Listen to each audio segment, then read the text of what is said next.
Good evening, Ambazonians. Once again, the conflict in the region is affecting the agricultural sector adversely. Many plantations have been abandoned as a result of the ongoing armed conflict in Southern Cameroons, Ambazonia. The illegal Northwest Development Authority, with the French acronym Mideno, charged with the responsibility to provide farmers with improved seedlings and guide them on better agricultural techniques, is unable to carry on her duties to a reasonable percentage as a result of the conflict as well. Why are these colonial and illegal institutions not telling their hierarchy that they are unable to perform their duties as a result of the ongoing war in Southern Cameroons? Rather, they are only pretending that all is fine. Well, good evening. And viewers and listeners, this is where we'll begin the full briefings of Undaunted tonight. I am Star Smart. The illegal Northwest Development Authority, Mideno, has reached an agreement with the World Bank to combat the impact of the food crisis in the northern zone of Ambazonia. This was revealed to journalists during a press conference organized by the general manager of illegal Mideno at the Epic Event Center on Friday, 23rd December 2022.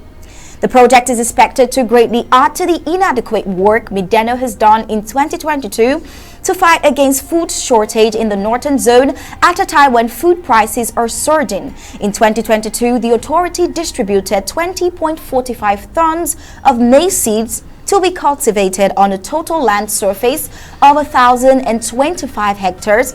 And if properly harnessed, the result effect was to harvest 2,562.5 tons of maize in the region in the course of the year. This output is merely speculations and not realizational. While the authority also distributed improved potato seedlings and cassava cottons to farmers who were unable to access their farms because of insecurity. Mideno, according to its Director General in-house slave Cletus Anye Matoya, will continue its sensitization and encouragement of farmers so the zone doesn't suffer any food crisis in future. The northern zone, plagued by insecurity, has seen part of Mideno's scope reduced in some parts that has witnessed the massive outflow of the youth that constitutes the workforce. This has limited the working space though the authority is increasing its presence in safer zones. The Director of Technical Services in-house slave Nde Emmanuel notes that Mideno did some good in the area of road infrastructure. The road leading to the gas plant at Bangshe in Bamendakwe was opened, covering a distance of 3.5 kilometers, and also in partnership with the Colonial Ministry of Public Works, Mideno is currently opening the Galim Bameyam Awing Bamenda Road, covering a total of 41.6 kilometers. Now, the project, with a budget of 1.1 billion francs CFA, will see Mideno provide equipment and personnel to the tune of 550 million francs CFA, while the Colonial Public Works Ministry will cover the rest.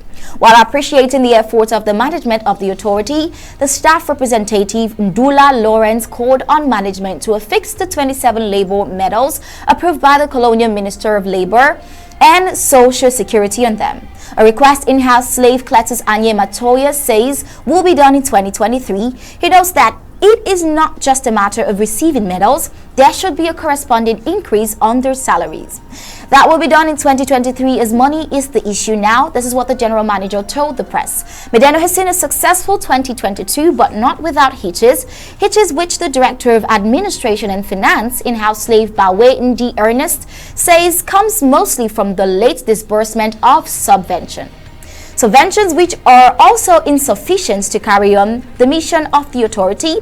The illegal Northwest Development Authority was created in 1981 to drive the development of the northern zone in agriculture and livestock. For the last 4 years, Cletus Anye Matoya has been the pilot of the authority, ensuring that more and more farmers and more communities continue to benefit.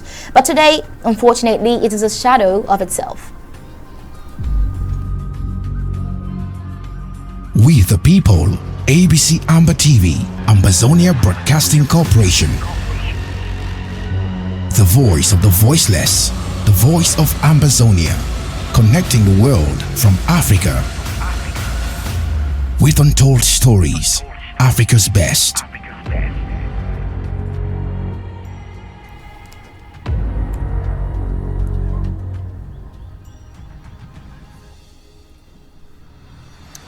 Now moving on to the next story. Pope Francis manning Yaoundé leaves behind a divided country as the Southern Cameroons' Ambazonian crisis continues unabated.